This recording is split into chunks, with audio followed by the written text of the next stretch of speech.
સુરત જિલ્લાના પલસાણા તાલુકાના જોડવા મુકામે ગુજરાત પ્રદેશ મહિલા કોંગ્રેસની અગત્યની બેઠક મળી હતી। પ્રદેશ પ્રમુખ ગીતાબેન પટેલ ખાસ હાજર રહ્યા હતા।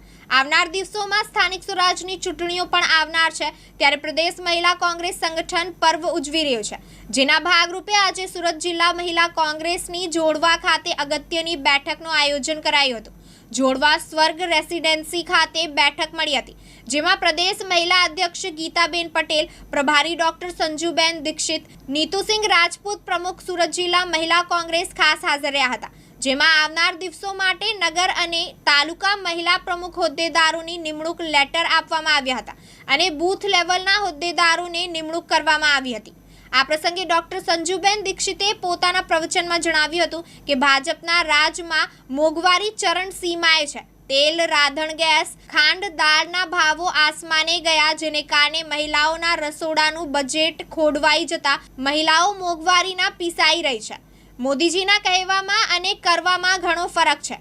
ભાજપ કહે છે બેટી બચાવો બેટી પઢાઓ, પણ ભાજપના નેતાઓથી મહિલા સુરક્ષિત નથી।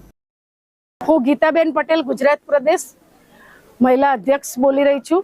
આજે સુરત જિલ્લાની અંદર મહિલા સંગઠનની એક મીટિંગનું આયોજન કરવામાં આવ્યું છે અને આ મીટિંગની અંદર બૂથ લેવલથી સંગઠનને મજબૂત કરવા માટે તાલુકામાં અને શહેરોમાં મહિલા સંગઠનને આવનારા સમયની અંદર મજબૂત કરી અને આવનારા સમયમાં ચૂંટણી જીતી અને મહિલાઓ વધુમાં વધુ આગળ આવે એના માટેનું એક આયોજન છે।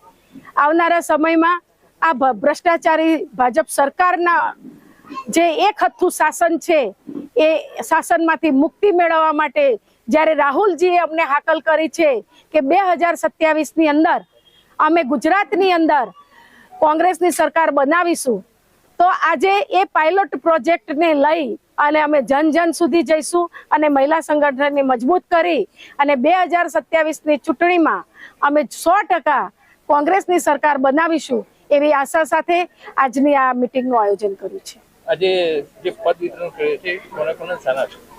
આજે અહીંયા ઘણી બધી મહિલાઓને જિલ્લાની પ્રમુખો અને જિલ્લામાં મહામંત્રી, મંત્રીના હોદ્દા ઘણી બધી મહિલાઓને આપવામાં આવ્યા છે।